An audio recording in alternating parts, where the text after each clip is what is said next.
Trapt is an odd game in the Deception series. For some reason, Tecmo decided to drop the series name and also the numbering system for this game. So, it's the fourth game in the series, but then there's also Deception 4, which came out a few years after this one. I stumbled across this game in the mid-2000s when I was in the Navy.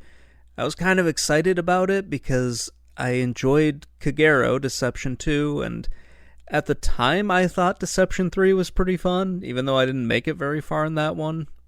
So, yeah, this was something I was looking forward to, and I remember enjoying it back then, but then when I played it for this, it wasn't all that great.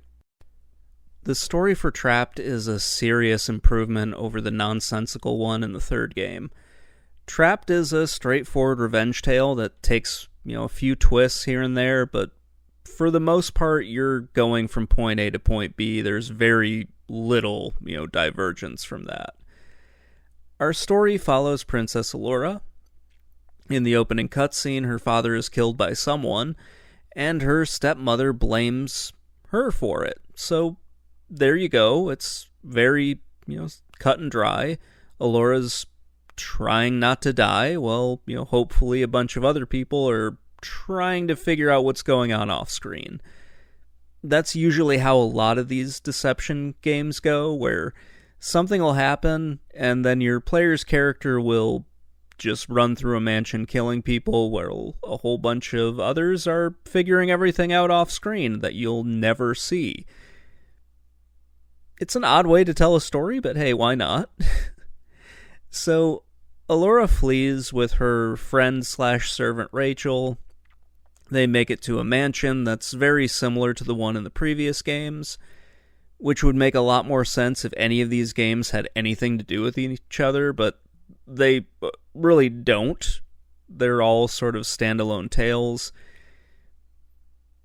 But there are a few connecting locations, if that makes any sense. Even though the location names will be different, and sometimes there will be additions added onto them. So from the mansion, we get a bunch of political maneuvering from various factions who are vying for power over this generally shitty country that is just falling apart around the nobility. The people are revolting, the nobles are all either getting killed or fleeing the country. You're even given an option to flee the country at one point, but, if you do, you have to fight one really tough boss. If you don't, you have to fight a different tough boss. That's just how these games go. Eventually, you end up fighting the Fiend, who is the overall bad guy of all this. It has a real name, but who the hell cares about it? There are a few twists in the story that don't make a whole lot of sense. Overall, it is much better than the tangled mess of stupidity that is Deception 3, but we're not talking a lot better. It's just more coherent and easier to understand. There are also the typical double crosses and loose plot threads and subplots that don't go anywhere, but that's something that you have in all of these games, and I kind of like it. It just adds to some of the ridiculousness of these. Like the other games in the series, this is a standalone experience. You don't need to know anything about Kagero or Deception 3 to really like this story or experience it. Trapt takes place in the fictional country of Fronenberg. This country has apparently been around for a while, but we have no idea if it takes place in the same world as the previous games. In the good ending of the game, Allura is now the queen. In the bad ending, she's either dead or possessed. That's pretty much it. Trapt doesn't make too many changes to the core gameplay. It's pretty much the same as in Deception 3 and in Deception 2. You're still going to fight two enemies at a time, you're running around a mansion setting traps, and that is your only way of really fighting back. You just have to lure enemies into the correct positions, and then, drop an anvil on their head, have a spring floor shoot them up in the air, and really, you're just trying to create this whole Rube Goldberg device that's going to eventually kill them. The controls are completely reworked in this game. You have more control over the camera. The tank controls are mostly gone. I wouldn't say I actually like this better. It's just a little bit different. There are a few changes that I like where, you actually have more control over the camera, but aside from that, it's a little strange, especially if you're coming from the previous two games. The trap making section is odd, and I don't like it very much because they cut out a lot of the things that I liked from the third game.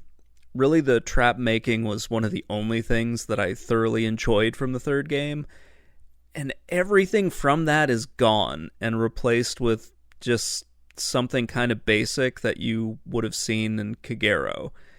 So yeah, it's not that much fun, and it's way less creative than any of the other games.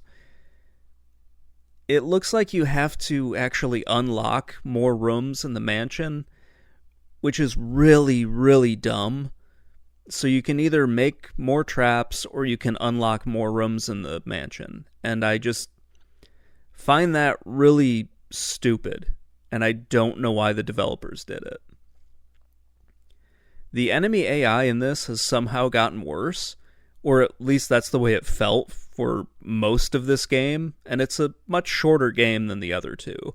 So, yeah, the enemies are considerably dumber, and they have more weaknesses.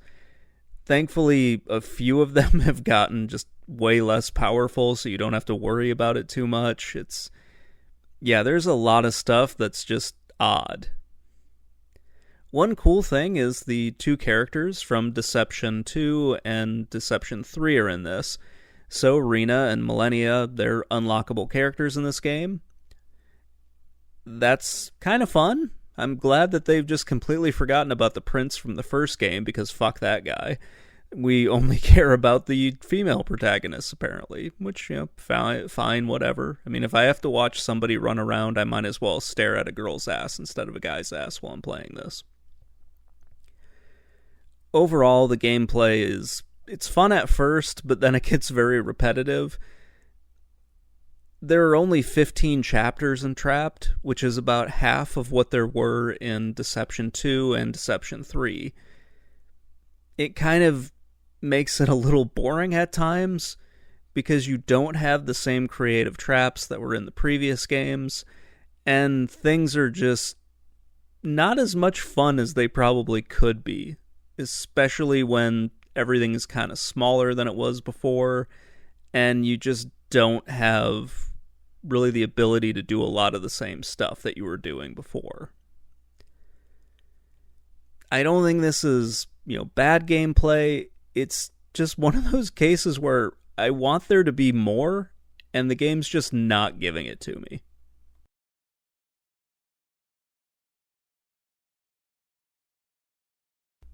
The game looks good. I mean, most PS2 games still hold up today and look much better than those on the PS1, N64, and Sega Saturn. That's because the 3D technology had advanced. It's pretty good at this point.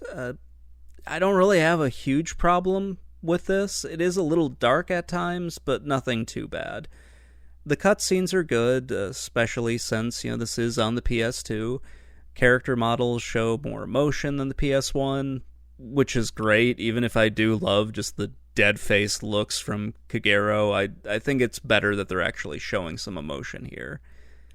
The camera controls can be a little rough at times. It can be difficult to get in the right position. It gets kind of annoying. Trapt probably has the worst camera out of all of the games. It's just really rough here, even though you do have more control over it. It just doesn't feel like it's a good way to do the camera. It felt a lot better in Kagero and also in Deception 3. But yeah, it's still pretty rough. For some reason, you start most levels way too close to the enemy. This makes, makes the game a little bit more complicated than it really needs to be. Having control over the camera doesn't really help here, as it moves just as slow as your character. The levels look pretty good as long as you're not like a stickler for realism. No human being would set up their castle or house like this. I mean, you just have like spikes shooting out of the ground at random, a giant wall of lava, and a whole bunch of other random shit in there that's going to hurt you, and will if you accidentally walk across it. But again, I'm not looking for realism in a video game like this, I'm just looking for something fun, so I like the level designs, even if they are really strange. Overall, I think this is a good looking PS2 game. It has issues with the camera, but that isn't like an insurmountable issue or something that's going to break the game. You can just adjust to it like you can with the controls or with the awful boss fights in this, which I'm not sure if I mentioned or not, but the boss fights are pretty freaking horrible.